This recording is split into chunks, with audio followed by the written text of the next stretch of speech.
요즘 신문을 보게 되면 기운을 빠지게 하는 기사들이 이제 많이 나옵니다. 지난번 시간 저와 여러분들 말씀 나눌 때 또 그런 이야기 한번 나눴죠.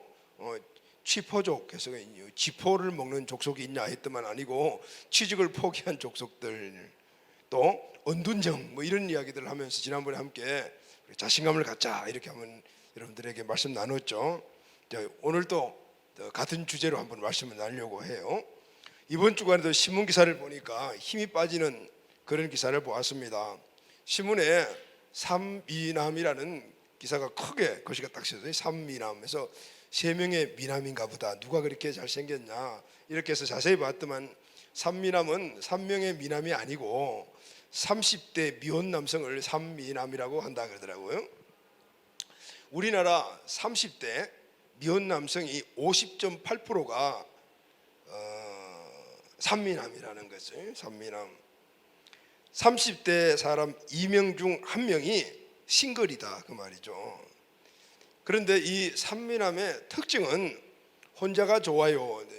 혼자가 좋아요. 결혼을 포기하고 혼자 사는 것을 선택한 총각들, 이렇게 정의를 하고 있더라고요. 가장 큰 이유가 무엇일까? 자세히 신문 기사를 좀 읽어보니까 치솟는 집값, 결혼 후에 자녀 교육비 등을 지금 현재 내 수입을 가지고는 도저히 감당할 수 없다. 그래서 속 편하게 혼자 살겠다라는 게 삼미남이라고 하거든. 그런데 거기서 끝나는 것이 아니고 사미남, 오미남도 있더라고요. 자, 여러분, 이 사람들은 대부분들이 자기들이 얻는 수입을 어디에다 사용하느냐 하면 자기관리, 그러니까 남자들인데도 얼굴 뜯어 고치고 피부 미용하러 다니고 그런데요. 그리고 여가 생활에 투자하는데 자기 이 모든 수입을 사용한다고 그래요. 차박 가려고 차 바꾸고 차 고치고, 또 주말에는 쇼핑하러 다니고 뭐 이런 것들이 30대 남자들 2명 중 1명이 하는 일들이라고 해요. 일리가 좀 있긴 있습니다. 그러나 저는 그 기사를 보면서 이 사람들 참 자신감 없다 이런 생각을 했습니다. 혹시 여기 우리 앉아서 같이 예배 드리고 있는 중에서 30대가 있으면 손을 들지 마라. 들면 안 줄 거래요. 그런데 여러분들도 그런 생활을 하고 계신 분들이 계세요. 그런데 결혼을 하는 것이 자신감이 없어가지고 그냥 자기 자신을 위해서 살아가고 있다는 건 정말 자신감 없는 사람들인 것 같아요. 그런데 여러분, 세상을 사는 사람들 가운데 보게 되면 자신감이 충만한 사람들이 있습니다. 그 사람들이 어떤 사람일까요? 뭐 이런 사람들일까요? 태어나 보니 금수저다. 태어나 보니 내가 재벌 3세네 4세네, 아버지가 수십억 자산가네, 아빠가 고위직이고 개발지역에 땅을 어마무시하게 많이 가져서 땅 부자네. 그래서 아빠 찬스, 엄마 찬스, 요새는 할아버지 찬스 이런 얘기도 있어요. 어디 가서도 아쉬울 소리 할 필요 없이 살아가는 사람들, 태어날 때부터 그렇게 금수저라고 이야기를 해요. 금수저보다도 더 좋은 수저가 있어요? 다이아몬드로 만든 수저는 아마 없는 것 같은데. 근데 또 다른 한 분류가 있습니다. 태어나 보니 흙수저다. 흙수저로 태어난 사람들은 그들의 삶을 보면 대부분 두 분류로 나누어지죠. 첫째는 내 운명은 왜 이래? 자신의 신세를 한탄하고 자학하고 세월을 보내는 사람들이 있습니다. 또 한 분류는 이를 꽉 깨물고 자신의 이 처한 이 운명적인 환경을 돌파해 나가는 사람들이, 운명아 나는 너와 상관없다.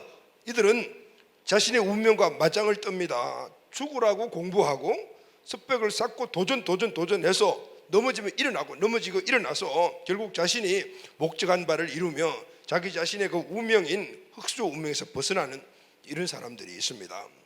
그런데 여러분, 금수저든 흙수저든 가장 문제는 뭐냐면은 내가 태어날 때부터 금수저로 태어났든 아니면 흙수저로 태어났든, 그래서 운명과 싸워서 금수저가 되었든, 문제는 계속적인 이 땅에서 누리는 그런 승리, 성공, 행복을 누리는 사람들은 흔하지 않다는 겁니다. 계속적인 그런 삶을 사는 사람들은 많지 않아요. 문제가 닥치고 시련이 오면은 가끔 이기기도 하고 이기는 확률이 높은 사람도 있지만은 계속해서 연속적으로 오고 시련이 오게 되면 결국은 버티다가 주저앉아 버리는 사람들이 대부분이다 그 말이에요. 오늘 이것은 우리 청년들 그리고 또 우리 장년들 아니면은 우리 청소년도 그 나름대로 그런 것들이 있겠죠. 모두가 겪는 문제입니다. 여기서 벗어나는 사람은 없습니다. 왜냐하면은 오늘 우리가 사는 세상이 그런 곳이기 때문입니다. 그래서 여러분 우리가 알아야 될 일은 우리가 이 땅에 살아갈 때 가장 중요한 것은 내가 살아가는 세상이 어떤 곳인가를 알아야 돼요. 이거 모르면은 펑펑 떨어지는 거죠. 내가 생각하는 세상이 아니고 실질적으로 우리가 살아가는 세상은 어떤 곳인가를 알아야 돼요. 그 세상은 나를 행복하게 만들어주려고 준비되는 곳이 아니에요. 세상은 오늘 우리를 어떤 환경이든지 어떤 문제든지 가지고 계속해서 우리를 억누르고 공격하고 해서 우리의 인생이 제대로 된 삶을 살지 못하도록 만들려고 하는 것이에요. 왜 그러냐 하면은 이 세상이 원래 그런 곳이에요. 세상에 사는 사람들은 모두가 다 이기적인 사람이에요. 자기 자신밖에 몰라요. 그러니까 이 자기 자신밖에 모르는 이 땅에 오늘 우리가 살아갈 때는 이런 어려움들이 오게 되어 있고, 또 하나는 이 세상을 지배하는 지배자가 바로 자기밖에 모르는 존재라 그 말이죠. 누구죠 여러분? 사탄 마귀예요. 그래서 사탄 마귀의 그 영향 아래서 살아가는 모든 사람들의 삶은 이기적이에요. 자기밖에 몰라요. 예수 그들을 믿고 살아가는 우리들도 이 범죄에서 벗어나지 않은 사람들이 많이 있어요. 예수 믿는다고 하면서도 세상의 가치관, 세상에 주는 배움, 지식에서 얻는 체험 이런 것들을 그냥 공유하고 그대로 살아가게 되면 똑같이 살아간다 말이에요. 세상을 지배하는 이 지배자는 원래 그 자체가 이기적이고 교만한 존재예요. 그러니까 세상을 지배하기 위해서 이것을 이념체계나 아니면 교육체계, 어떤 문화 이런 것을 만들어서 수십 많은 사람들에게 그것을 주입을 해요. 그리고 너 혼자서 살아라, 네가 최고야, 이렇게 이야기를 합니다. 그런 교육을 받고 그런 사상을 주입받고 그리고 또 그런 환경 속에서 우리가 성장하다 보게 되면 자연스럽게 이기적인 삶을 산다 말이죠. 자, 이런 세상의 환경 속에서 우리가 금수저든 아니면 흙수저로 태어났을 금수저가 되었든 어떤 간에 살아가는 데는요 쉽지 않다 그 말이죠. 자, 어떻게 하면은 이런 세상에서 우리가 자신감을 가지고 주저앉지 않고 운명 속에 살아가지 않고 힘있게 살아갈 사람이 될 수 있는가? 그런데 중요한 것은 예수님 안에 살아가고 예수님을 믿는 우리들은 이런 환경 속에서 이길 수 있는 힘이 우리 안에 있다 그 말입니다. 그런데 몰라요. 그리고 또 내 안에 있는 이 힘을 의지하지 않으려고 해요. 그러니까 세상과 똑같은 삶을, 세상 사람들과 똑같은 삶을 살아가는 것이죠. 그래서 여러분, 자신감 없는 삶을 살아가는 이유들이 바로 여기에 있어요. 자, 오늘은 지난번 시간과 함께 요즘 자신감 없는 사람들이 너무 많아요. 그런데 본질적으로 우리가 자신감 없는 사람이라면 뭐 운명이다 이렇게 생각하고 살아갈 수 있지만 그렇지 않아요. 우리는 자신감이 뿜뿜한 사람이에요. 팍팍팍 살아갈 수 있는 사람들. 그런데 이 자신감을 누리지 못하고 있는 것이죠. 자, 오늘 이 말씀을 통해서 우리 함께 일어나게 되기를 바랍니다. 아멘. 자, 오늘 우리가 읽은 말씀에 모세라는 사람이 나오잖아요. 모세는 처음 태어났을 때부터 시작을 해서 금수저였어요. 그러니까 자신감이 충만한 사람이었습니다. 그런데 하루아침에 그 금수저의 환경이 우르르 무너져서 흙수저로 변합니다. 도망자가 됩니다. 자신감이 완전히 땅에 떨어졌습니다. 그런데 새로운 자신감을 가지고 회복해요. 그리고 일어납니다. 새로운 자신감을 가지고 무장한 이 모세는 이전에 갖고 있던 그 자신감보다도 더 큰 일을 감당하는 사람이 되어요. 그래서 여러분, 오늘은 이 모세의 두 가지 갖고 있었던 이 자신감에 대해서 그 근원이 무엇인가를 한번 생각을 해보고 오늘 우리도 이 말씀에 도전을 얻고 이 험난한 세상에 우리 모두가 자신감 뿜뿜, 할렐루야, 아멘. 그래서 승리하는 우리들이 꼭 되기를 예수님의 이름으로 축복합니다. 아멘. 자, 그러면 모세는 두 개의 자신감으로서 살았던 사람이었어요. 자, 첫 번째 자신감은 무슨 자신감일까요? 모세의 첫 번째 가졌던 자신감은 애굽의 궁전에서 만들어진 자신감이었어요. 여러분, 자신감은 그냥 내 안에서 생기는 것이 아닙니다. 만들어지는 거예요. 자, 그런데 어디에서 그 근원이 무엇인가가 굉장히 중요해요. 모세가 가지던 첫 번째 자신감은 애굽이라는 나라의 궁전 안에서 거기서 만들어진 자신감이었어요. 출애굽기 2장 1절에서 10절을 보게 되면 모세의 출신 배경과 출생 배경, 성장 과정들이 쭉 나오잖아요. 자, 역사가 이렇게 되죠. 여러분 좀 알고 있겠지만 다시 한번 제가 여러분들에게 말씀드립니다. 자, 애굽의 종으로 팔려왔던 요셉이 우여곡절 끝에 애굽의 총리가 되었습니다. 그리고 가나안 땅에 살고 있는 아버지 야곱과 그 가족들 70명이 애굽으로 내려오죠. 그래서 함께 살게 되었습니다. 약 400년이 흘러갔습니다. 애굽에 내려온 야곱의 가족도 요셉도 다 죽었죠. 이때 요셉을 알지 못하는 새로운 왕이 애굽을 다스리게 되었습니다. 새 왕이 이스라엘 자손들을 이렇게 보니까 수가 엄청 많고 그리고 너무 강력한 거예요. 그래서 정말 큰일 나겠다. 그래서 그들에게 강제 노역을 시켜요. 왜냐하면 강제 노역을 시키면 아기를 출산하지 못할 거다 그렇게 생각을 하고 강제 노역을 시킵니다. 그런데 그럼에도 불구하고 이 히브리인들 이스라엘 사람들이 이 출산력이 너무 강력한 거죠. 그래서 아예 이제는 아들을 놓으면 다 죽여버려라, 그리고 딸을 놓으면 살려두어라, 그렇게 명령을 내리죠. 이런 와중에서 남자인 모세가 태어납니다. 출애굽기 2장 1절에서 2절 말씀을 보면은 레위 가족 중 한 사람이 가서 레위 여자에게 장가들어 그 여자가 임신하여 아들을 낳으니 그가 잘생긴 것을 보고 석 달 동안 그를 숨겼다 그랬죠. 레위 사람 중에 한 사람이 이제 결혼을 했는데 결혼한 부인이 임신을 했어요.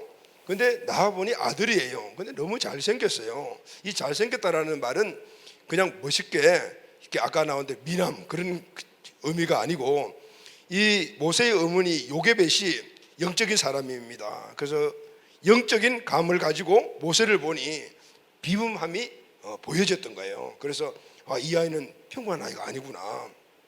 그래서 몰래 숨겨서 키우죠. 그런데 3개월이 지나니까 숨겼지만 막 울고 하면 소리가 바깥으로 들리잖아요. 발각 나면은 죽습니다. 가족 전체가 몰살당합니다. 그래서 이 어머니가 아마 지혜로운 생각을 했던 것 같아요. 갈대 상자를 만들어서 아이 모세를 거기에 넣고, 그리고 모세의 누이인 미리암을 통해서 나일강 갈대사에 갖다 놓아라라고 했어요. 여러 가지 어떤 그 지혜로운 어떤 그런 생각과 힌트들이 있었겠죠. 거기에 갖다 놨는데 그때 마침 애굽왕 바로의 딸이 목욕을 하러 나왔다가 이 모세 울음소리를 듣습니다. 그래서 모세가 애굽 공주의 구조를 받습니다. 그리고 여차여차 저차 해서 친어머니 요게벳의 젖을 먹고 그렇게 성장을 하죠. 그러니까 모세는 어머니의 젖을 먹고 컸는데 그 어머니가 유모 역할을 한 것입니다. 그리고 3살쯤 되어서 이제는 젖을 뗄 때가 되어서 모세가 애굽 궁전으로 들어가게 됩니다. 모세는 애굽 궁전에서 본격적으로 왕자가 되는 수업을 하죠. 왕자의 신분이니까. 애굽은 당시 군사, 경제, 문화, 교육 등등 세계 최강국입니다. 피라미드를 만든 나라잖아요. 또 이곳은 나일강이 흐르기 때문에 항상 비옥한 땅이에요. 늘 곡식이 항상 풍년으로 오르는, 아주 모든 것들이 풍족한 나라. 교육, 문화 등등 이 모든 것은 세계 최고예요. 이곳에서 왕자 교육을 받았으니까 모세가 얼마나 출중한 사람이 되었겠습니까? 거기다가 그 당시에는 왕자들이 전쟁에 나가고 했습니다. 그러니까 군사 교육도 받았어요. 정신, 몸 모든 것들이 아주 강한 사람이 된 거죠. 모세는 하고 싶은 일을 다 할 수가 있는 사람, 진짜 금수저가 된 거죠. 그러니 매사에 자신만만입니다. 못할 것이 없습니다. 이런 환경에서 모세가 이제 성장을 해서 40세가 되었습니다. 여러분, 40세는 사람이 가장 왕성하게 모든 일들을 감당하고 모든 것들이 최고의 정점에 오를 때가 40세거든요. 최고의 그 강대국의 최고의 학문을, 그리고 또 그 최고의 환경에서 받았으니까 40세가 되었으니까 모세의 자신감은 얼마나 컸겠습니까? 아주 극에 달했을 거예요. 그런데 이런 모세의 삶에 대반전이 일어납니다. 출애굽기 2장 11절에서 15절을 보게 되면 어느 날 이스라엘 사람들이 노동하는 현장으로 모세가 나갑니다. 모세는 아마도 자기가 히브리라는 사실을 어떤 경로를 통해서인지 알게 됐던 것 같아요. 그래서 그는 성장을 하면서도 자기 민족이 정말 힘들게 노예생활하는 것을 보고 항상 마음이 아팠습니다. 어떻게 하면 이 사람들을 구해내지? 그래서 많은 작전도 세웠을 거예요. 그래서 그날 또 그런 상황을 보러 밖에 나갔습니다. 그런데 애굽 사람이 히브리인을 막 때리는 것을 보았습니다. 그래서 화가 나가지고 그 애굽인을 잡아다가 죽여버렸어요. 그리고 모래에다가 파묻어 버렸어요. 그걸 도망갔죠. 아무도 본 사람이 없겠지, 그렇게 생각을 했습니다. 그리고 그 다음날 그 현장에 또 나갔습니다. 그런데 이번에는 히브리인들끼리 막 싸우고 있습니다. 그래서 너희들 왜 히브리인들끼리 동족끼리 싸우냐, 그렇게 야단을 쳤습니다. 그러니까 그중 한 사람이 너 어제도 사람 죽였더만 오늘 우리를 죽이려고 하느냐? 라고 막 대어들었습니다. 그때 모세가 알았습니다. 와, 내가 사람 죽인 것이 탈로 났구나. 이 사실을 애굽 왕이 알았습니다. 모세 잡아와 죽여버린다라고 했어요. 모세는 그 사실을 알고 이제 도망을 가게 되었습니다. 미디안이라는 광야로 도망을 가죠. 갑자기 신분이 바뀌어버렸어요. 검수였다가 도망자 신세가 바뀌었어요. 모세가 당당했던 자신감은 온데간데 없어졌습니다. 완전 패배자의 모습이 되었어요. 대제국 바로왕 앞에서 왕자라는 신분도 맥을 못 추는 존재였다, 그 말이죠. 자, 여러분, 여기서 그러면 그동안에 모세가 가졌던 자신감의 근원을 한번 생각해 봅시다. 모세가 그렇게 당당했던 자신감은 바로 자만감이었습니다. 여러분, 자만이 무슨 말이냐 하면은 자기 스스로 자기를 높이는 겁니다. 나는 할 수 있어, 무엇이든지 할 수 있다, 이것이 자만감입니다. 모세가 이 자만감을 갖게 된 배경이 무엇이죠, 여러분? 그것은 바로 애굽의 왕자라는 신분 때문이었어요. 애굽 왕실에서 배운 최고의 학문, 최고의 군사훈련, 그를 통한 강한 자신감, 정신력, 건강한 몸, 이것들이 모세를 자만하게 만들었어요. 이 모든 것들이 있으면은 우리 동족을 구원할 수 있다, 구해낼 수 있다라는 자신감이 왕창 꽉 붙잡고 있었어요. 그런데 그 자신감이 하루아침에 무너져 버렸죠. 금수저가 흙수저가 되어버렸습니다. 왜 그랬을까요? 여러분, 이렇게 인간이 갖고 있는 자신감은 완전하지 못합니다. 왜냐하면 이 자신감은 어디에서 왔습니까? 모세의 자신감은 왕자라는 신분에서 왔습니다. 그런데 지금 누가 앞으로 드러났죠? 왕자보다 더 강한 자가 드러났습니다. 왕이에요. 그러니까 왕자는 왕 앞에서 꼼짝 못하는 거죠. 여러분, 세상에서 우리가 갖고 있는 여러 가지 많은 받았던 것에서 나오는 자신감은요, 자만감이거든요. 공부를 많이 했어요. 박사학위가 몇 개 있어요. 그런데 어디 가보니까, 또 어떤 곳에 가보니까 박사학위를 내보다 더 많이 갖고 있는 사람이 또 있네. 이게 세상의 원리와 법칙인 것이죠. 그러면은 그 사람 앞에 가게 되면은 뭐가 되죠? 자신감 완전히 떨어지는 거죠. 이것이 바로 세상에서의 세상 것을 가지고 만들었던 이 자신감의 근원이 자만감일 때 오는 것이다, 그 말이에요. 모세가 흙수저가 될 줄 누가 알았겠습니까? 모세 자신도 모르고 그 누구도 생각도 못했을 것입니다. 인간은 연약한 존재라는 겁니다. 인간은 누구나 모세와 같이 될 수가 있다고 말입니다. 여러분, 저 우리 모두 마찬가지입니다. 인간은 그래서 흙과 같이 연약한 존재라고 성경을 말하잖아요. 근데 원래 흙으로 만들었기 때문입니다. 그래서 아무리 강해도 흙은 흙이죠. 흙은 아무리 강하게 만들어도 거기다가 물을 갖다 부어버리면 금방 부셔져 버려요. 자만할 것이 하나도 없어요. 그런데 흙수가 된 이 모세가 새로운 자신감으로 일어나 패배의 자리에서 일어나서 이전에 왕자의 신분하고는 좋게 비교할 수 없는 영광스러운 일들을 감당하는 자로 바뀌어요. 할렐루야, 아멘. 자, 그러면은 두 번째, 이 모세를 변화시키고 모세를 애굽의 왕자보다 더 존귀한 자로 세운 그 자신감은 그럼 또 어디서 온 걸까요? 자, 두 번째 모세의 자신감입니다. 이 두 번째 모세의 자신감은 미디안 광야에서 만들어진 것이, 할렐루야. 출애굽기 2장 16절에서 25절 말씀을 보면은 미디안 광야로 도망을 갑니다. 그리고 그곳에서 양을 치는 목자로 정착을 합니다. 참 신분이 바뀌어도 너무나 다르게 바뀌었죠. 왕자가 목동이 되었습니다.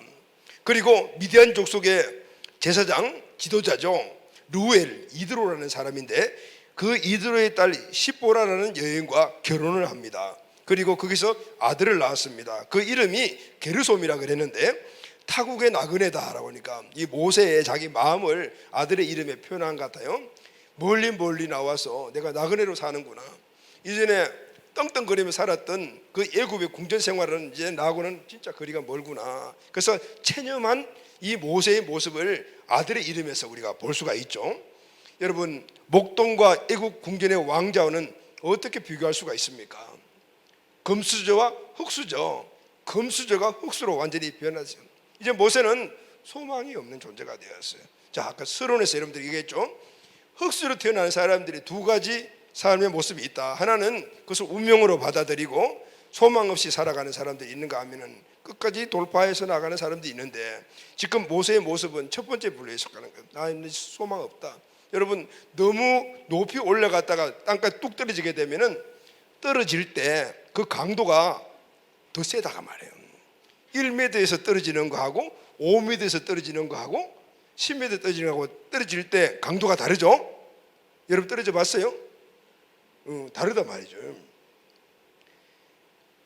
모세는 최고의 경지까지 올라갔다가 뚝 떨어졌으니까, 그러니까 완전히 소망이 없어진 거죠. 목동으로 살아가면서 모세는 완전히 실패자가 되었어요. 요즘 말로 하면 루저가 됐어요. 모세의 미디안 광야의 삶은 단조로웠고, 그리고 광야는 실제로 아무것도 할 수가 없는 곳입니다. 아침에 일어나 밥 먹고 양떼 물고 광야로 나갔다가 하루 종일 양치고 저녁에 와서 밥 먹고 자고, 그 다음날 일어나서 또 나가서 양치고 밥 먹고, 양칠 때 나가보게 되면 휑한 광야 그리고 하늘밖에 없습니다. 지나가는 사람도 없어요.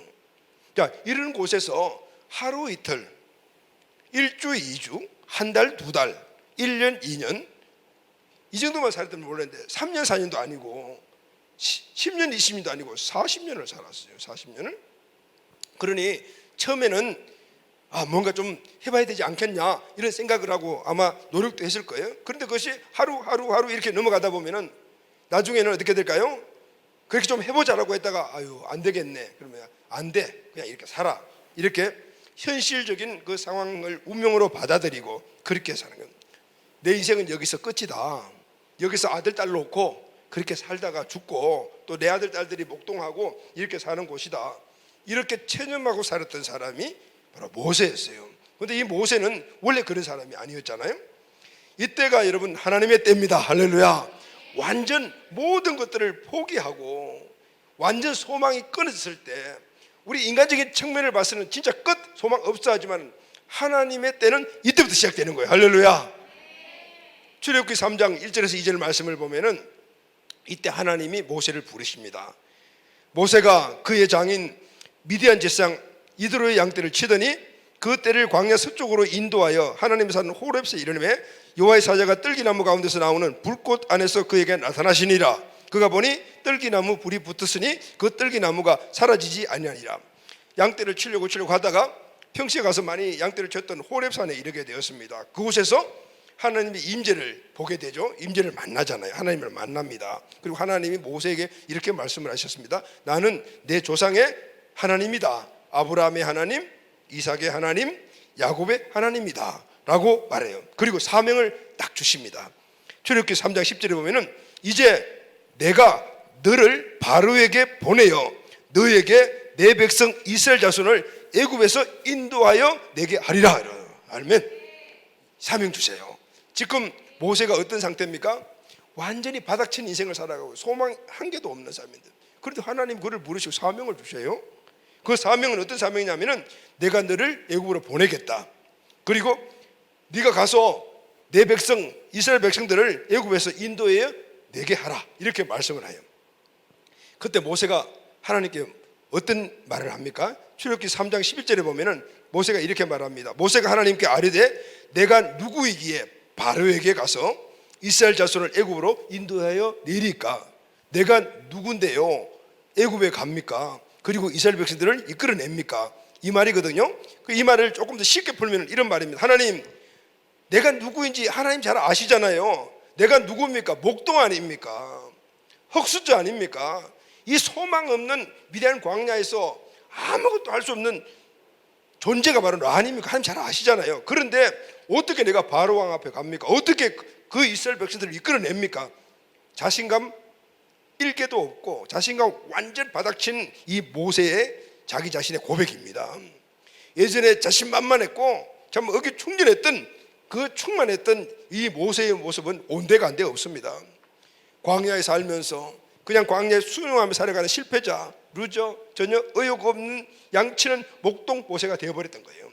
그런데 여러분, 이런 모세에게 하나님이 최고의 고귀한 사명을 주시고 있잖아요. 광야가 어떤 곳인가 하면은 하나님이 서시기에 알맞도록 만드는 곳이 광야입니다. 할렐루야.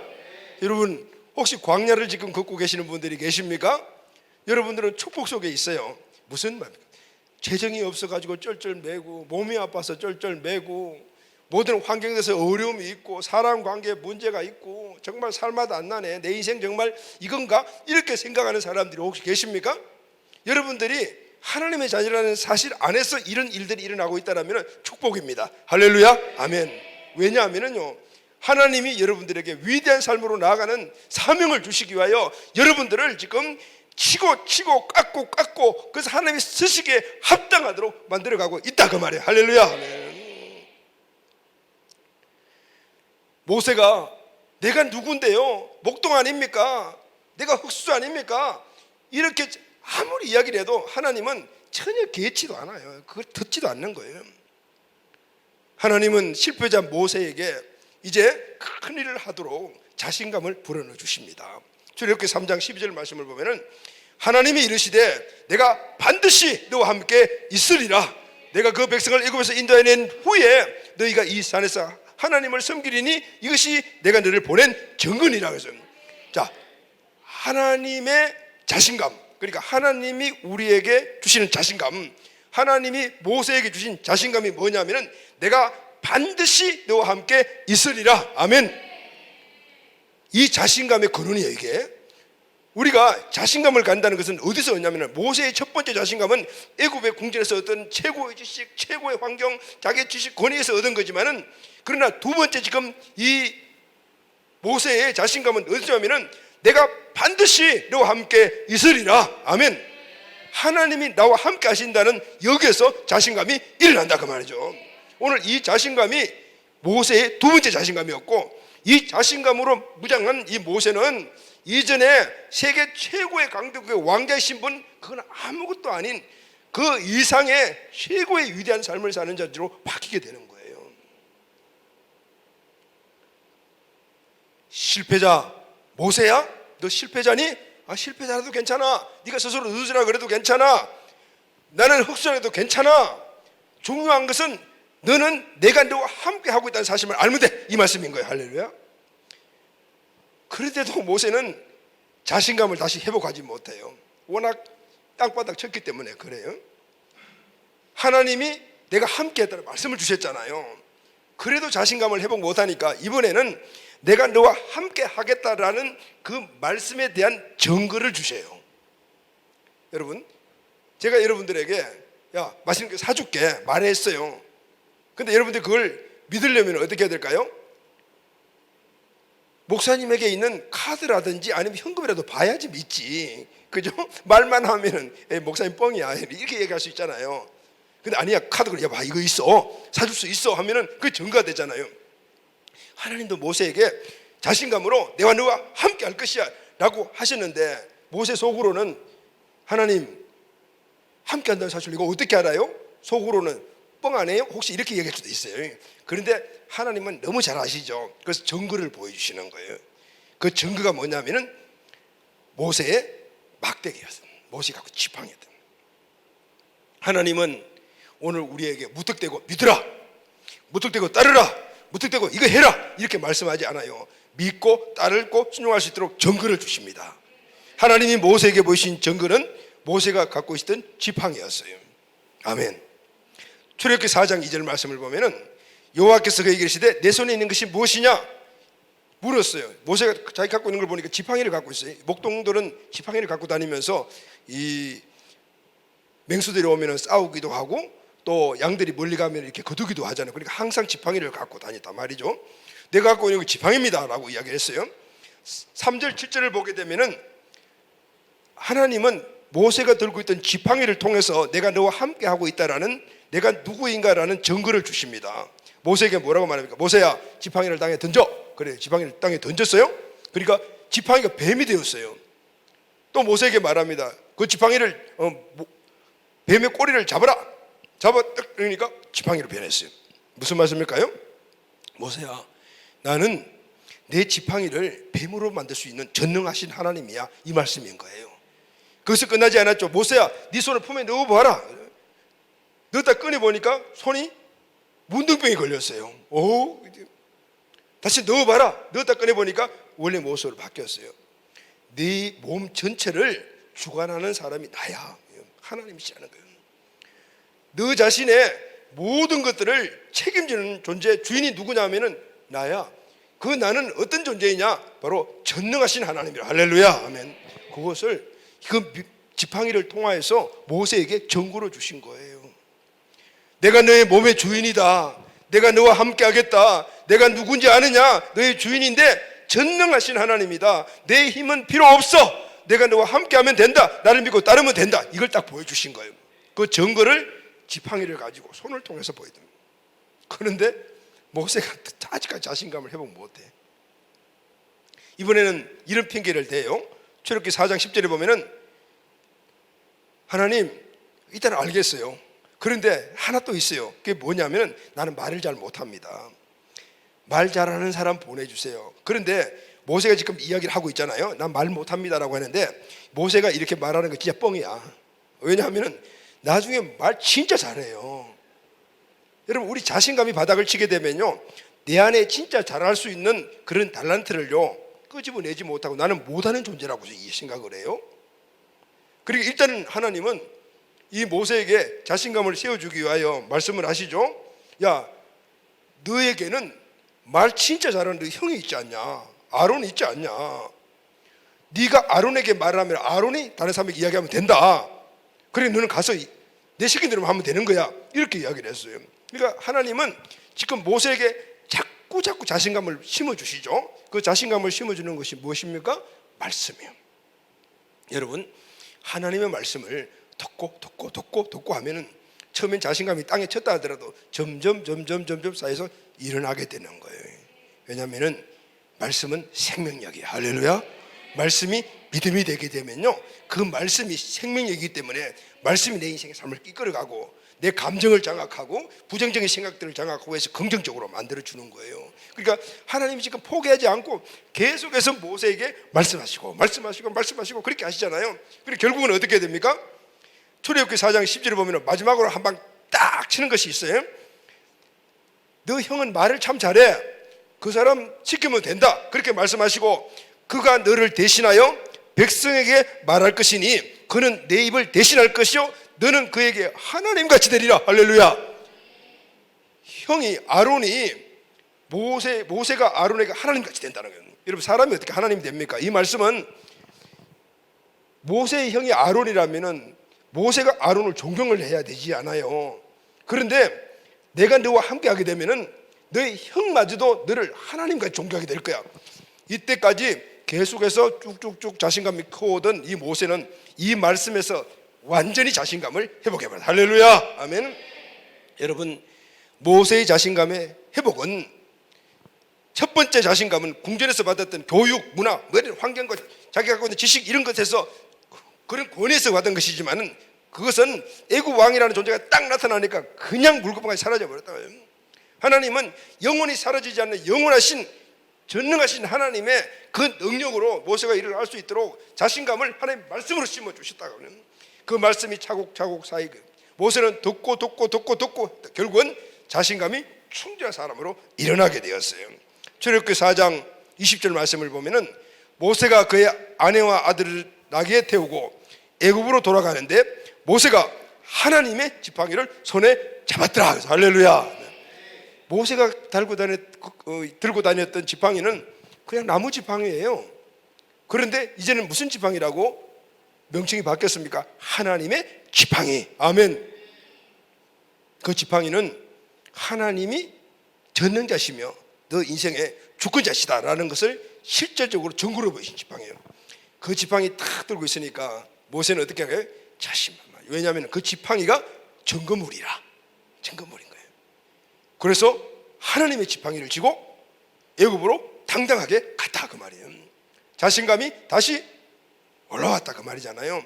그리고 그 지팡이가 나중에는 홍해를 가르고 광야에서 바위를 가리키고 바위를 쳤을 때 생수가 일어나는 기적이 일어나요. 이 지팡이가 기적을 일으키나요? 아니잖아요. 그 지팡이에 함께 하신 하나님이 역사했어요. 할렐루야, 아멘. 여러분, 오늘 우리의 자신감은 하나님이 함께 하시면서 와야 돼요. 자, 그럼 여러분, 세 번째로 저와 여러분들 오늘 이 말씀 한번 적용해 보기를 원합니다. 여러분들의 자신의 근원은 무엇입니까? 오늘 우리는 모세와 같이 온 세상을 만만하게 보고 애굽의 왕을 만만하게 볼 수 있는 이 자신감은 바로 예수님을 주인을 믿는 믿음에서 와야 돼요. 모세의 자신감은 어디서 왔죠? 그 지팡이가 하나님이 함께 하시는 거니까, 그 하나님이 전능하신 분이라는 것을 알고 모세와 늘 함께 한다는 사실을 지팡이의 증거를 통해서 알았잖아요. 그러니까 자신감이 올랐던. 자, 오늘 우리는 그러면은 어떻게 이 세상을 돌파해 나가고 수없이 많은 어려움들이 우리 상황 속에서 오게 되는데 이기면서 나아가는 자신감을 가져야 될까요? 사도 바울이 이렇게 말했습니다. 빌립보서 4장 13절 말씀 보면은 내게 능력 주시는 자 안에서 내가 모든 것을 할 수 있느니라. 아멘. 사도 바울도 자기 자신만을 봤을 때는 자신감이 없는 사람이었습니다. 그런데 사도 바울은 자신감 충만한 사람입니다. 어느 정도인지 여러분 아시죠?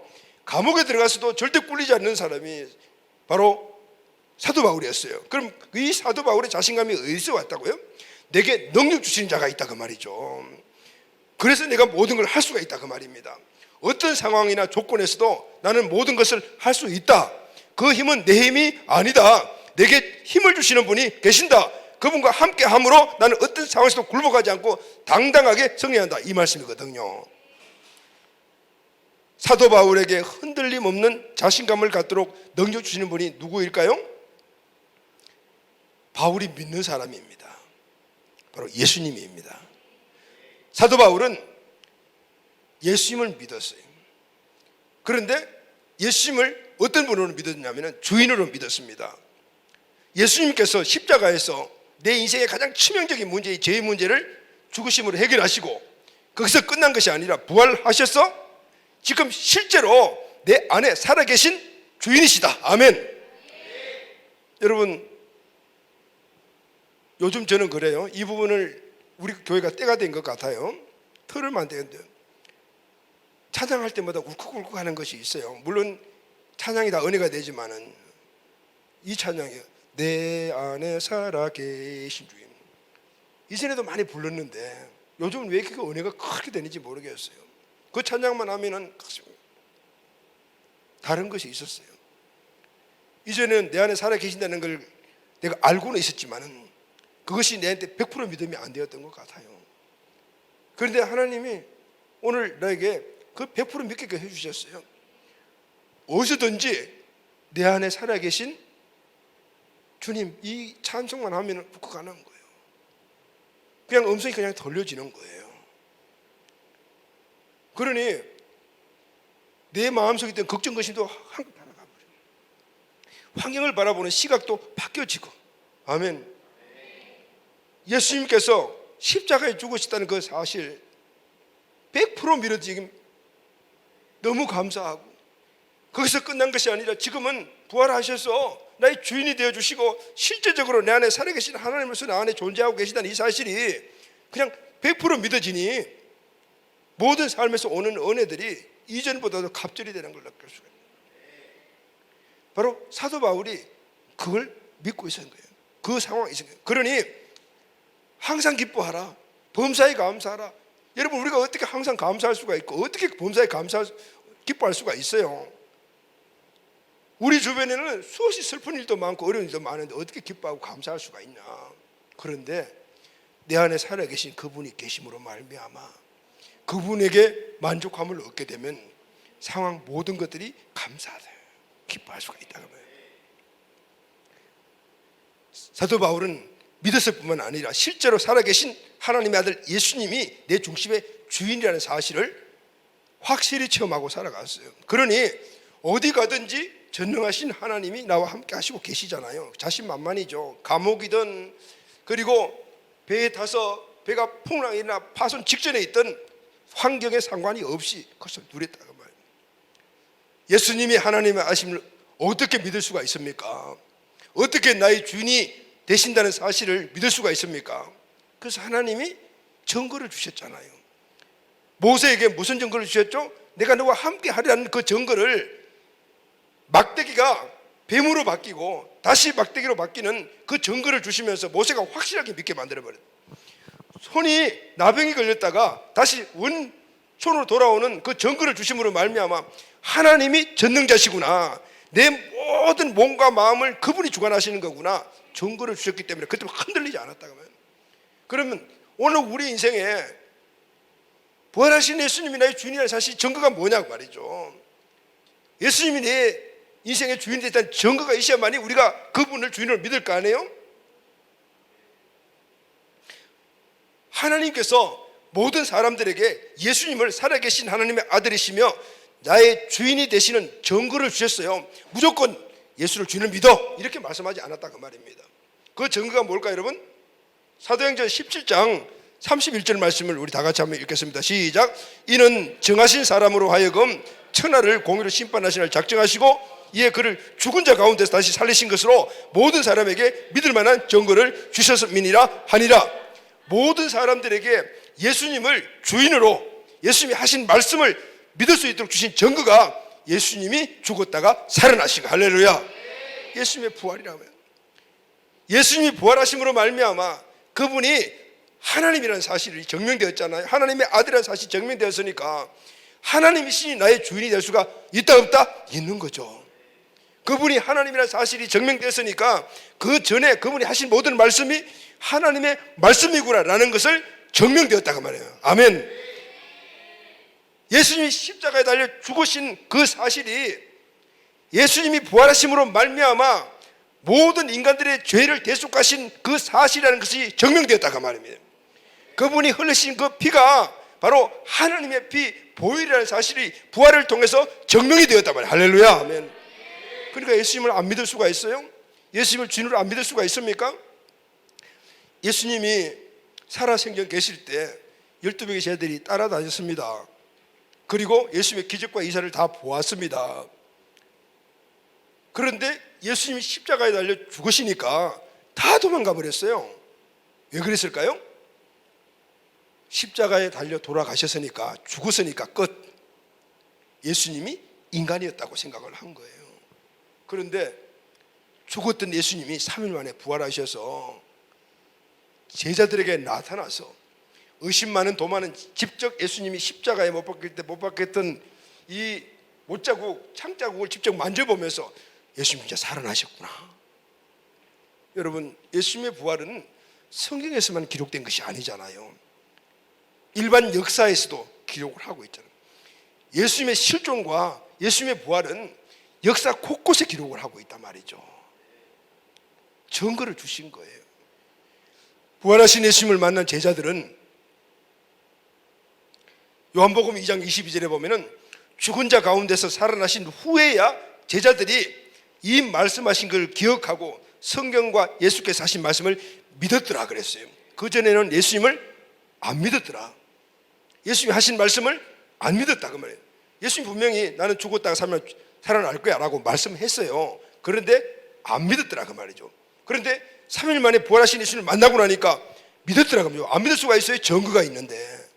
그리고 이 성경 말씀도 다 믿게 되었더라. 할렐루야. 아멘.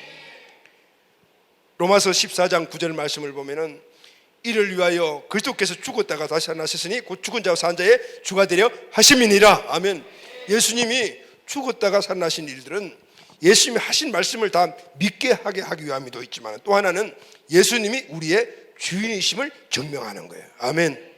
여러분, 우리가 사람을 주인으로 모실 수가 있습니까?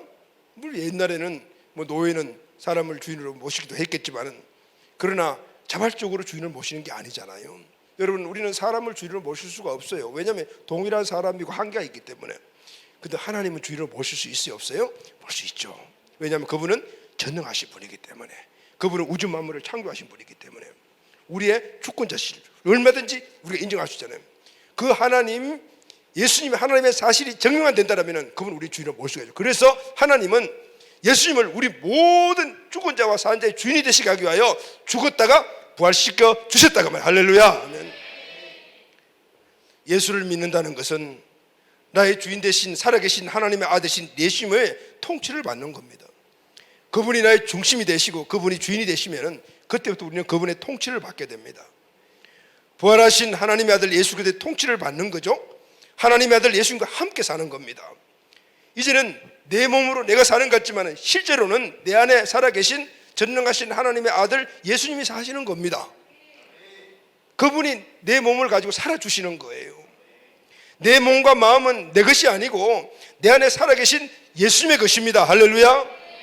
나는 흙으로 만든 그런 연약한 존재지만 내 안에 보배 되신 그분이 계시기 때문에 나는 보배로운 존재로 살아가게 되는 겁니다. 아멘. 여러분, 지금 현실적으로 저와 여러분들이 막대기냐 흙그릇이냐 이게 중요한 게 아니에요. 만약에 내 자신이 나는 막대기야, 그 막대기라는 것을 내 자신의 정체성을 가지고 살면 나는 막대기로 살아가는 거예요. 그러나 나는 막대기지만은 하나님이 함께 하시는 막대기다. 아멘. 하나님이 함께 하시는 질그릇이다. 그러면 질그릇이 아니에요. 막대기가 아니에요. 모세는 그때 광야에서 흔히 어디 가도 볼 수 있는 시띠 나무로 만드는 그냥 막 돌아다니는 그런 막대기를 쥐고 있었지만은 그가 목동으로 살 때, 낮은 자존감으로 살 때, 자기 힘으로 살 때 그냥 막대기였어요. 그러나 하나님이 함께 하시는 사실을 그 막대기로 점검하실 때는 그때부터는 그 막대기가 하나님의 능력의 막대기가 됐다고 말이죠. 여러분, 우리가 마른 막대기와 같고 우리가 질그릇과 같고 세상 사람들이 우리를 봤을 때 뭐 너 그런 모습이냐, 너는 아무것도 할 수 없어, 내가 생각해도 그렇고 다른 사람 생각해도 그래도 그거 아무 상관없어. 마른 막대기지만은 하나님이 함께 하시면은 아멘, 홍해를 가르고 생수를 내는 능력의 존재가 된다 그 말이에요. 여러분, 이 사실은 내 안에 살아계신 하나님의 아들 예수님이 주인으로 중심에 계시고 그분은 전능하신 하나님이라는 사실을 믿게 될 때 가능한 거예요. 아멘. 그때는 내 몸과 내 마음이 내 것이 아니에요. 내 안에 전능자의 것이에요. 그러니 그 전능자를 의지하고 함께 살아가게 되면은 그 전능자의 능력이 내 삶 안에 나타나게 됩니다. 이 사실이 실제로 믿어지게 될 때 자신감 뿜뿜. 아멘. 어디 가도 꿀리지 않아. 세상 만만하게 본다. 아멘. 이런 삶을 살아갈 수가 있어요. 자, 사랑하는 우리 청소년, 우리 청년가 여러분, 자신감의 근원을 여러분들 어디에 두고 있습니까? 내가 살아가는 세상에 내 환경에 가보니까 공부 많이 해야지, 스카이 나와야지, 진급도 하고, 그리고 영향력도 미치더라. 나는 거기에 미치지 못하니까. 여러분, 마른 막대기입니까? 내 삶의 환경에서 여러분, 나 자신을 어떤 존재로 생각하고 살아가고 있습니까? 집 하나 장만할 수 없는 수입이라고, 자녀들 제대로 키울 수 있겠냐라는 그런 수입이라고 해서 결혼 포기하고 삽니까? 삼미남, 사미남이 될 거예요? 세상 사람들이 세상의 관점을 볼 때는 내가 삼미남이든 사미남이든 오미남이든 육미남은 없겠다, 그지?